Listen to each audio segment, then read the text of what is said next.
దేవునికి స్తోత్రం. మీ అందరికీ నా హృదయపూర్వక వందనాలు తెలియజేస్తున్నాను. ఈరోజు 13వ కీర్తన దావీదు 13వ కీర్తనలో ఒక మాట అంటాడు.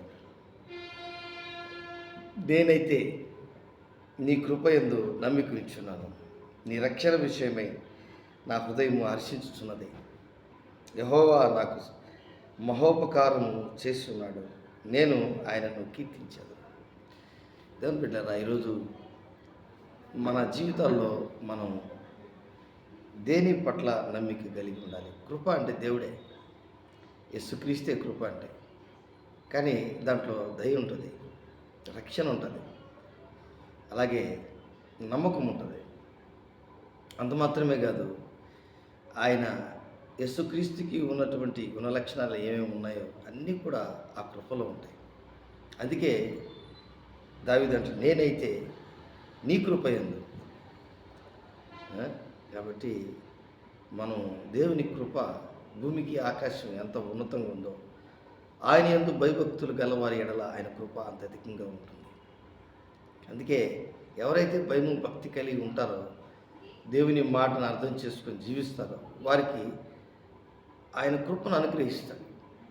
కాబట్టి ఇజ్రాయేలులకే కాదు, యేసుక్రీస్తు నమ్ముకున్నటువంటి వారికి కూడా ఆయన కృపను అనుగ్రహించాడు. మరియమ్మకి చెప్తున్నాడు, నువ్వు కృప పొందినదాను, దయాప్రాప్తులు అనేవి కృప పొందినదాను. అలాగే అపోస్తలుడైన పౌలు కష్టాలు చెప్పుకుంటుంటే, ఆ కష్టాల్లో అపోస్తలుడైన పౌలుకి ఒక అద్భుతమైన మాట యేసుక్రీస్తు ప్రభువులు వారు చెప్తారండి. ఏమంటారంటే, నా కృప నీకు చాలును. కాబట్టి ఈరోజు దేవుని బిడ్డలముగా మనము జీవించేటప్పుడు దేవుని కృపను మనం ఎరిగినటువంటి వారముగా, ఆ కృపలో ఉన్నటువంటి నిరీక్షణ, రక్షణ, నమ్మకం, విశ్వాసం, అలాగే దయా, కరుణ, కటాక్షములన్నీ కూడా మనము కలిగి ఉన్నటువంటి వారముగా, పొందుకున్నటువంటి వారముగా, మనకు అనుగ్రహించబడినటువంటి ఆ కృపను వెల్లడి చేసే వారముగా మనం ఉండాలి. అందుకే మీరు 136వ కీర్తనలో చదివినట్లయితే అద్భుతమైన 26 టైమ్స్ అక్కడ నా కృప నిరంతరం ఉండును, నా కృప నిరంతరం ఉండునని దేవుని వాక్యము సెలవిస్తుంది. కాబట్టి చూడండి, 52వ కీర్తనలో 8వ వచనం, నేనైతే దేవుని మందిరములో పచ్చని ఒలివ చెట్టు వలె నున్నాను, నిత్యము దేవుని కృపయందు నమ్మిక ఉంచున్నాను. ఎలాంటి మాట! ఒకటేమో దేవుని మందిరంలో దావీదు అంటున్నాడు, పచ్చని ఆ ఒలివ చెట్టు వలె ఉంటున్నాడంట. ఇంకొకటి ఏమంటున్నాడు, నిత్యము దేవుని కృపయందు నమ్మిక ఉంచున్నాను. కాబట్టి ఈరోజు నీ ఆధ్యాత్మికమైనటువంటి స్థితి క్రీస్తు కూడా ఎప్పుడైతే భద్రము చేయబడిందో, నువ్వు దేవుని కృపలో ఉన్నటువంటి వ్యక్తివి. ఆ కృప నిన్ను విడిచిపోయేదానికి వీలు లేకుండా దేవుడు నిన్ను అంత ఆశీర్వదిస్తాడు. ఎందుకంటే భూమికి ఆకాశం ఎంత ఉన్నతంగా ఉందో, ఆయన ఎందుకు భయభక్తులు గలవారి ఎడల ఆయన కృప అంత అధికంగా ఉంటుంది.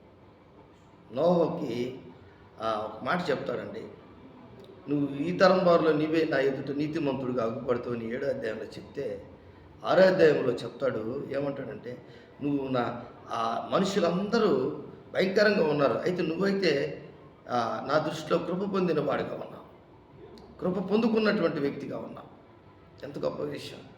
కాబట్టి ఒక భయంకరమైనటువంటి చెడ్డ ఆలోచనలతో నడుస్తున్నటువంటి మనుషుల మధ్యలో మనం జీవించిన, ఒక భయంకరమైనటువంటి అనాలోచన కలిగినటువంటి వ్యక్తుల మధ్యలో మనం జీవిస్తున్నా, భక్తి లేని జనముల మధ్యలో మనం జీవిస్తున్నా, యథార్థముగా ప్రవర్తించకుండా దేవుని యొక్క విషయంలో భయము భక్తి లేకుండా జీవిస్తున్నటువంటి వారి మధ్యలో మనం జీవిస్తున్నా, మనం మాత్రం భయము భక్తి కలిగి ఉన్నటువంటి వ్యక్తులుగా ఉంటే ఖచ్చితంగా దేవుని కృప నిన్ను వెంటాడుతుంది.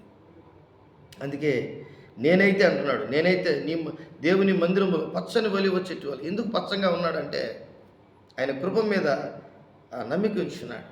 ఆయన కృప ఆయన నడిపిస్తుంది. 147వ కీర్తనలో ఒక మాట అంటాడు దావీదు, భక్తుడు అంటాడు, ఏమంటాడంటే, గుర్రముల బలము యందు ఆయన సంతోషించుడు, నరుని కాలి సత్తువందు ఆయన ఆనందించుడు. తన యందు భయభక్తులు గలవారి యందు, తన కృప కొరకు కనిపెట్టు వారి యందు యెహోవా ఆనందించువాడై ఉన్నాడు. దేని కొరకు కనిపెట్టాలి? డబ్బు, ఆస్తి, అంతస్తుల కొరకు, లేక బలము, శక్తి, అందులో అనేక మందిని పట్టుకోవాలి, అనేక మందిని బంధించాలి, అనేక మంది జయించాలి, ఇది కాదు. ప్రభా, నీ కృప నాకు కావాలి ప్రభా, నువ్వు కృప పొందినవాడు అని దేవుడు చెప్పినటువంటి మాటను మనం అర్థం చేసుకున్నటువంటి వ్యక్తిగా మనం జీవించేవారముగా, ఆయన కృప కొరకు తన కృప కొరకు కనిపెట్టు వారి యందు యెహోవా ఆనందించువాడై ఉన్నాడు. ఎంత గొప్ప విషయం! నువ్వు దేవుని కృప కొరకు, ప్రభా నీ కృప నాకు దయచేయనైనా. చాలామంది దైవజనులు పాటలు కట్టారు, నీ కృప నీ కృప అనే పాటలు, ఎన్నో కృప గురించి పాటలు పాడచ్చు. కానీ ఆ కృపలో నువ్వు జీవిస్తున్నావా? అపోస్తలుడైన పౌలు రోమా సంఘానికి ఒక మాట అంటాడు. ఏమంటాడంటే, విశ్వాసము ద్వారా కృపలో ప్రవేశించి అందులో నిలిచి ఉండి. చూసారా? విశ్వాసం ద్వారా మనం కృపలో ప్రవేశించాలి, అందులో నిలిచి ఉండాలంట. అంత మాత్రమే కాదు, శ్రమ, ఓర్పు, పరీక్ష నిరీక్షణ కలిగజేయని ఎరిగి శ్రమలు ఎంత అచ్చేపడేట్లుగా కృప నిన్ను ఆదరిస్తుంది. అండర్స్టాండింగ్ స్పిరిట్ నీకు ఇస్తుంది, అవగాహనతో కూడినటువంటి జీవితం నీకు ఇస్తుంది కృప.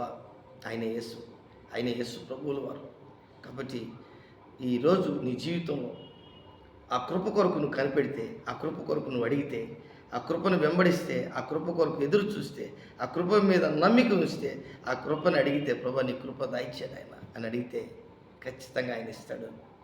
దేవుడు కూడా ఆనందించేవాడు అంటున్నాడు. యెహోవా తన కృప కొరకు కనిపెట్టు వారి యందు యెహోవా ఆనందించేవాడై ఉన్నాడు.